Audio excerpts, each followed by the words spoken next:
Hi, Monica here with King's Titan Homestead. And again, another one about bees. I love my bees. So what I did pick up another magazine while I was out the other day. And this one is Hobby Farms. And March, April 2021.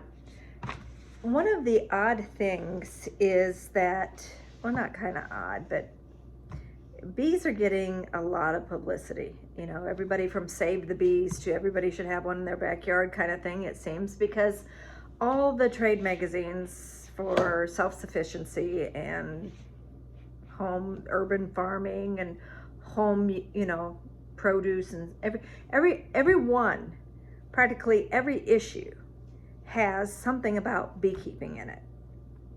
And so here I am again to talk about this article in Hobby Farms. And so again, let's start out with what it's about and who wrote it.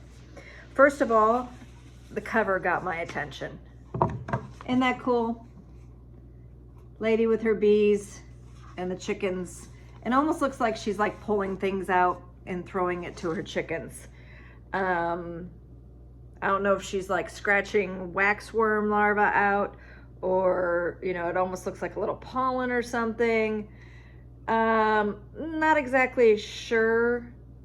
And it doesn't tell you, because it says the birds and the bees, but it's insider advice for ordering spring chicks and honeybees.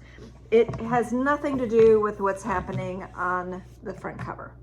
It just is about ordering chickens and it's about ordering bees. It's not about having them together. So I was kind of thinking that this would have an article in there about keeping bees with chickens, the pros and the cons about that, you know, things like the chickens eating small hive beetle larvae and eggs and, you know, kind of like using chickens as pest deterrents for bees or like in my area, I love feeding my chickens Africanized hybrid drones. Kind of gives me a little bit of satisfaction to watch them eat those. But for the most part, it's nothing to do with this cover. It's just a cool cover photo. The bees is strictly about ordering bees. Nucs versus packages. Okay, so what have I always told you, anybody here that's interested in keeping bees in southern Arizona or that does, what's the first rule of thumb? Figure out who the author is, their level of experience, and what region that they're in. So this person that wrote this is Daniel Johnson. And Daniel Johnson has written, I mean, it does tell you a little bit about him, but, you know, talks about how he's a freelance writer and professional photographer, and he's done all kinds of different things from books, calendars, and magazines. What they don't tell you is that most of the books that he's published have been on behalf of the Future Farmers of America. So all the FFA books, How to Raise Horses, put out by the FFA, How to Build Your Own Chicken Coop, put out by the FFA, How to Raise Rabbits, How to Vegetable Garden, and Beekeeping, Starting Beekeeping. All of these books put out by the FFA have been written by Daniel Johnson. So, so where is he from? I did a little research.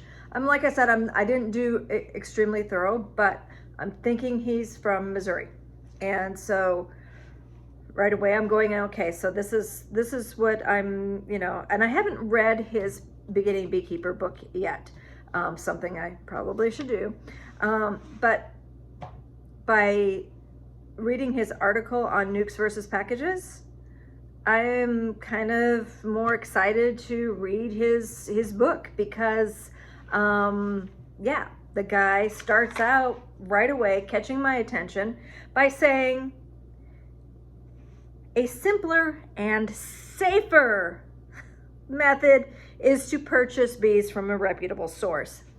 I don't care who you buy the bees from in southern Arizona or in this region, if you're a beginning beekeeper, just be very cautious about catching swarms or doing cutouts. I mean, basically, beginning beekeepers need to first gain experience before working with Africanized bees. I'm gonna say that all the time.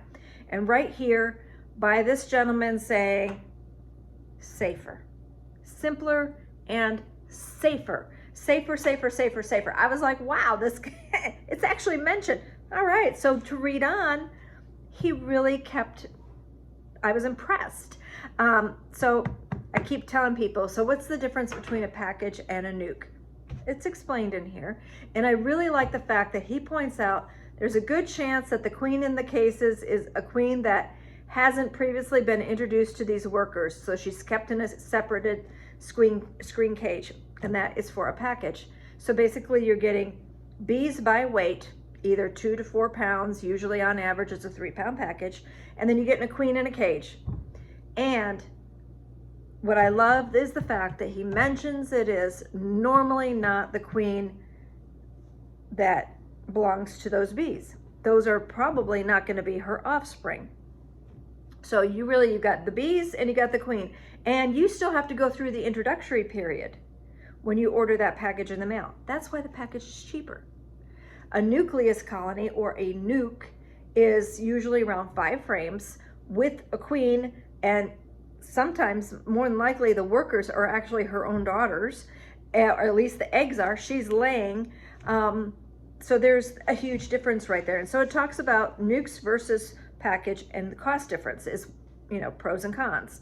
The only way that you would not have this option is like if you're doing a top bar hive or any of the different hive styles that the Langstroth frames would not fit into. So basically, if you're a beginning beekeeper and you have a certain design style in mind, and you're maybe going to use bars, not frames, or whatever, then you're very limited. You just basically are going to get a package. You are probably not going to buy a nuke. So nucleus colony, miniature beehive. And so you're starting out with that. One thing that I absolutely love is that they're working on, all their source getting built up and starting to do that. And again, he talks about how you have to be careful because your queen can swarm in a nucleus colony. It talks about how they're already established, that you're saving all this time. That's what you're paying the beekeeper for, that you purchase the package from, is that person's time and energy and extra resources, not just the equipment that they're selling you, but all this other things that starts that hive out. So package is starting from scratch. They have no comb or anything. The only way that this would be a benefit if you were running like regular Langstroth boxes is if you had a hive like last year that didn't make it, and you had some drawn comb that you were able to save, and so that these bees that you order as a package can get busy right away filling that drawn comb. So that's like an extra benefited, like step forward for them. Otherwise, just always think it takes 7 pounds of honey to make approximately 1 pound of wax, and so they're having to utilize all these resources. And so where a nucleus colony, depending on the season, we have feast or famine out here, depending on the season, a nucleus colony possibly could give you honey in the first year, where a package more than likely won't. And that's possibly, don't quote me, don't hold me to that. It's depending on what Mother Nature gives us, will depend on what we will get from this. So this guy's already mentioning all these wonderful things about the pros and cons, and I love that. So basically the only thing, however, is that he does say, says that the queen in a nuke is a proven layer. There's extra value here because you know for sure that the queen is productive. On a package, that queen should also be a proven layer. And the reason why is when a beekeeper either raises their own queens or buys from a queen producer, those mated queens that they are getting should be checked prior to caging, in the mating nucs, which is just little sections where the cells are put in so that the queens can go out and mate, and then the beekeepers come back in and they pull those queens after they're supposed to check to make sure that they're laying. So a package queen and a nuc queen should be proven no matter what.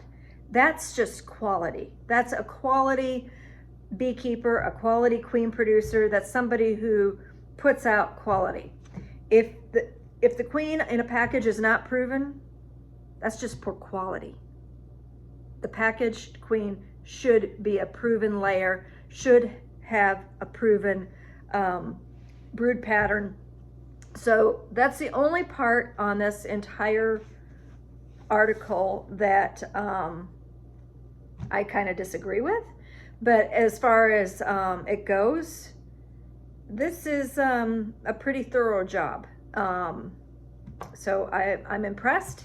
So if you have a chance and you want to pick it up, Hobby Farms, the March-April 2021, and you can read everything about the difference between nucs and packages for yourself. I just pointed out some of the main things that I was impressed by seeing and some of the things that I thought I should mention on my own. As far as the birds and the bees go, I know a lot of people that keep chickens right with bees. And the only thing I'm going to say is that chickens are beneficial for myself because I do a lot of cutouts. And like I was talking about, I get a lot of Africanized drone cells. And that brood, I feed it to my chickens. It's a great nutritional source for them. They clean out all the, if I get waxworm problems or something like that, they clean all that out.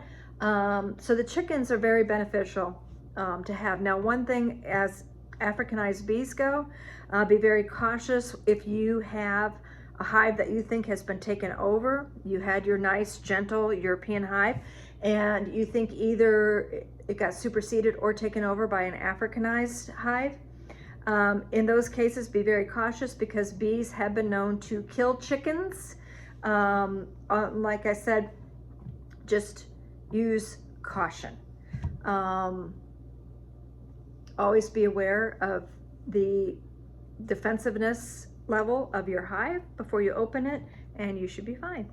Other than that, like I said, I like this one. This was pretty good, and I actually am interested in reading Mr. Johnson's book on beekeeping to see how thorough he was on that, and what if he did mention anything about Africanized bees.